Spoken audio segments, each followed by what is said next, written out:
A couple of weeks ago, I was in the event in Dublin, All Ireland Business Summit, and it was fine. I met a few leads in there, but then I find out about another event about which I was way more interested. After a bit of networking, I headed straight to the RDS and I was not disappointed. As I arrived there, I was thinking it will be an event to do with solar power, which I'm interested about, renewable energy, heat pumps, believe it or not, I'm kind of into that.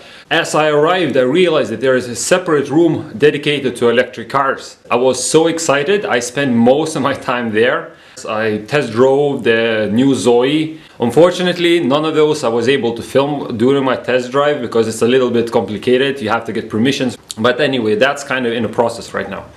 But in the same time, I got to sit and got to feel the BMW i3. I got to look around the van built on the Nissan Leaf base, which I think is one of the most useful cars at the moment. I really apologize for a shaky camera, but everything was so improv.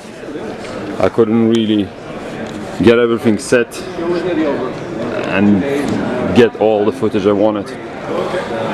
I don't think they sell a passenger version in Ireland yet, but it's to come obviously with the time. And most importantly, I got to sit in Tesla, both Model S and Model X.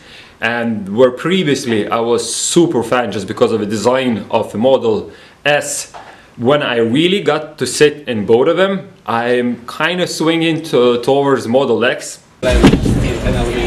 Oh, it shuts itself up. Okay, so I'm inside of Tesla Model X.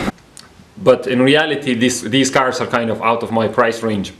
So for a long time, I was towards the Renault Zoe because it seemed like for my age, a more suitable car. They had Mitsubishi Outlander hybrid car in there as well.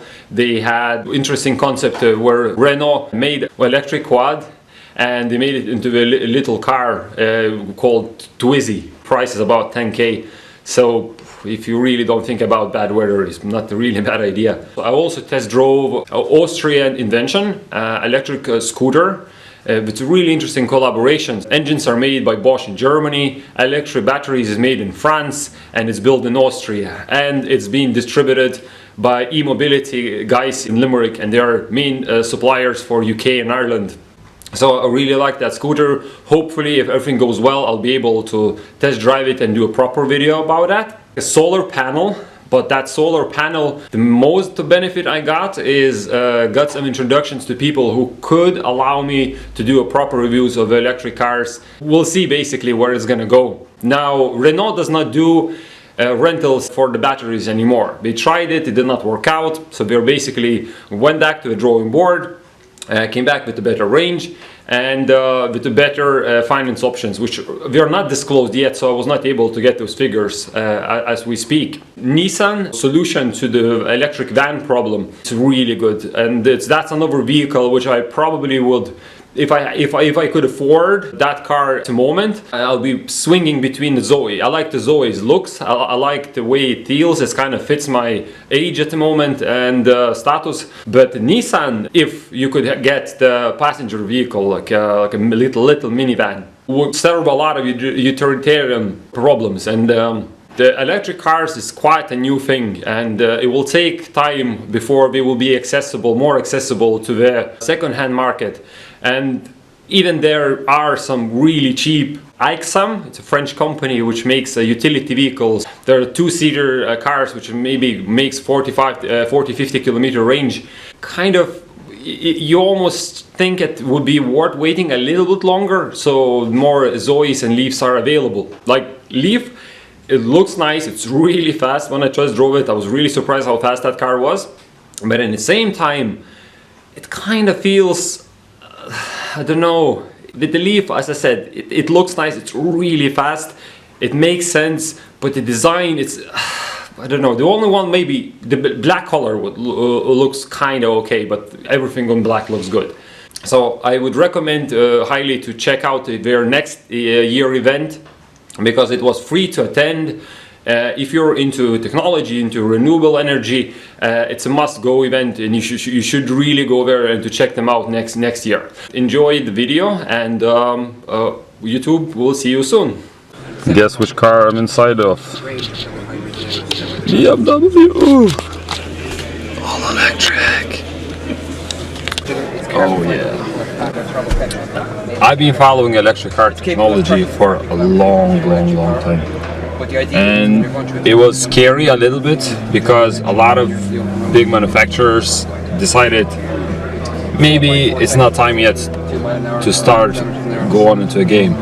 However, as soon as I saw BMW designing purpose-built cars, not converted cars like Volkswagen or Ford did, we just basically threw a bunch of parts together, and when the BMW committed, they said, look, we're making a full-on electric car, we're gonna make it better than everybody else, and questionably design-wise, I think that's almost cooler than Tesla.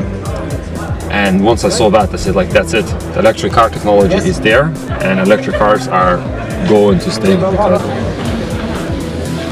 Now I'm sitting in a second BMW. This car has a range extender. It is sort of, it's an electric car, but the charge only lasts for a very short while. Comfortable armrest. Oh, what's in the back?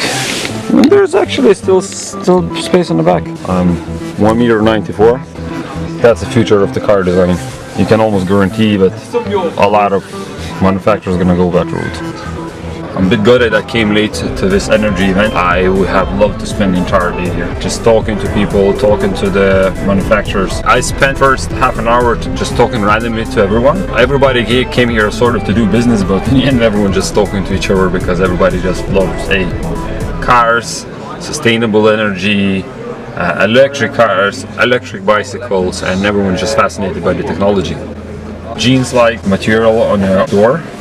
Then you have a sort of recycled material here, which repeats on the dashboard. But then you have actual wood, or at least it's really good copy. It feels like it's really relaxed and a very comfortable place to be. Somebody said the last year was like very little of cars here in the same show. But this year there's more, and very soon it could be that they will overtake the rest of the exhibiting space, just to showing that alternative transportation and transportation using electric cars is not only feasible, but it's stupid not to do. Well, this was a project that our head of school in the electrical engineering department in Queens came up with about 2.5 years ago. He wanted a flagship project that the students could actually work on and get hands-on experience to building. So because we're from Queen's University in Belfast, and the Delorean came from there. From Belfast, yeah. So that was it was a no-brainer. We just decided that we would use a DeLorean for our job. So we basically bought a scrap car, stripped it right back down to the basics, and rebuilt it as an electric vehicle. 100 miles in the charge. Okay. There's 84 lithium-ion battery cells, giving about 380 volts DC. One single. On the drivetrain? It's directly connected into the original gearbox of the car. Okay. Beautiful cars. Notorious or famous, depends how you look at it. Gold-wing doors. It's pretty massive as well. Just the size of it. It's very, very deep. Oh, it shuts itself up. Okay, so I'm inside of Tesla Model X. This car has to be self-driving because the screen, the size, and I see this pattern like BMW uses wood, sort of kind of beach recycled wood, and Tesla has the same thing. It's really cabiny about it. Okay, you have leather or Alcantara here, and the massive panoramic window. And check how much space in the back. I really hope I'll be able to share a video with you while when I'm driving one. Tesla Model is nice, but I don't know, X 7-seater.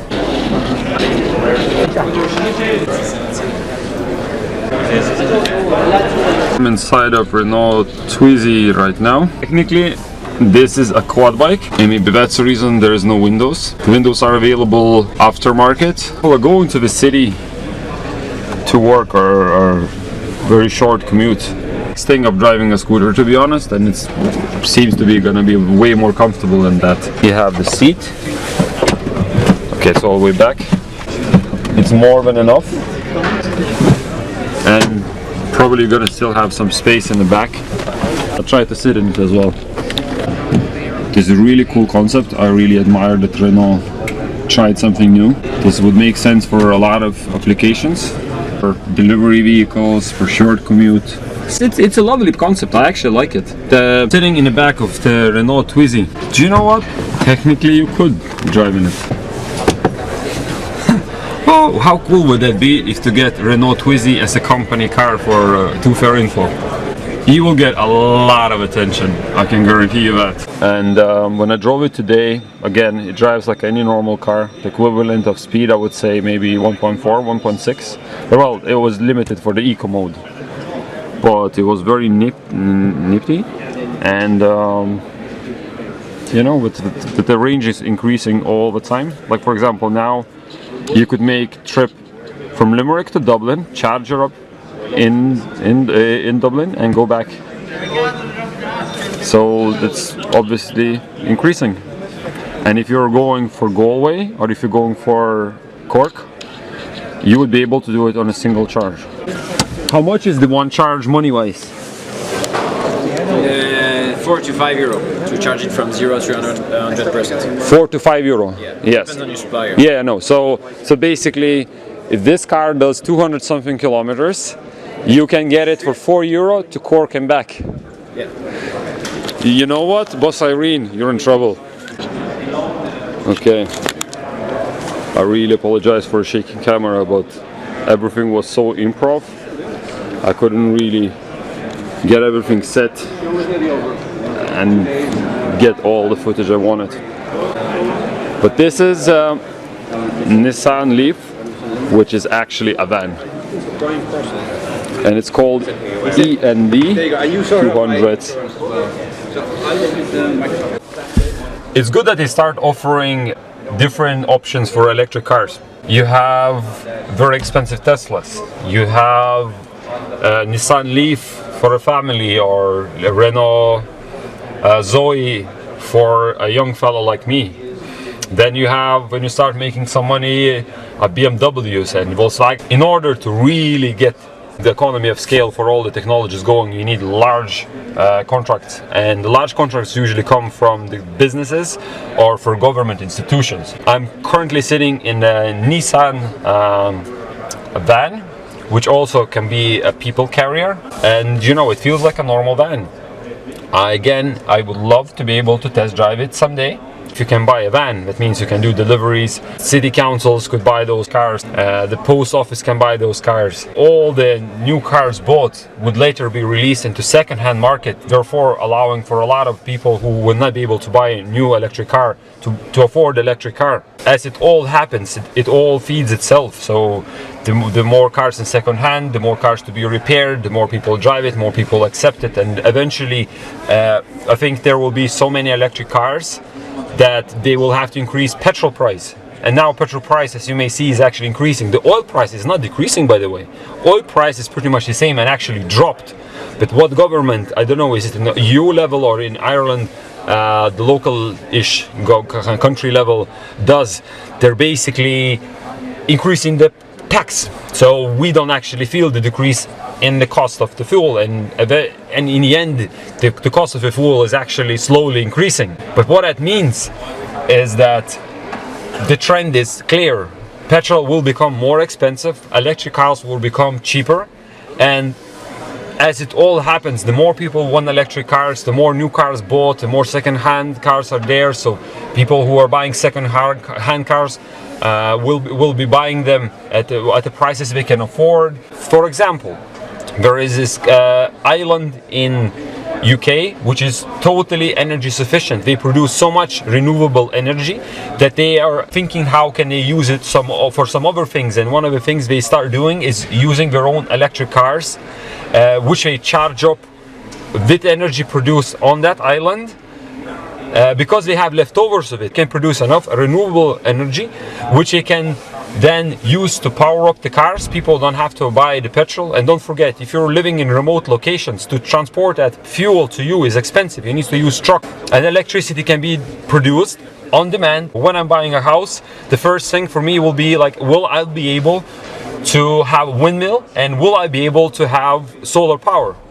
Because I want to make more energy and charge up my own car and do not pay for bloody fuel. Prices go up and half of your budget is gone. Prices go down and then you go for a bigger car and the prices go up again, and insurance and everything. It's just stupid. You know, I'm in a country with barely 4 million people, and in one of the trade shows, which is not even car related, there is already full room of electric vehicles, electric cars, Teslas, Nissans, and there are a lot of manufacturers didn't even show up today. You have very accessible electric bikes, for example. I have one of these. This is as good as a motorcycle. It drives 20 kilometers per hour. You do not sweat usually as with the bicycle. Hills is no problem. Charge costs nothing.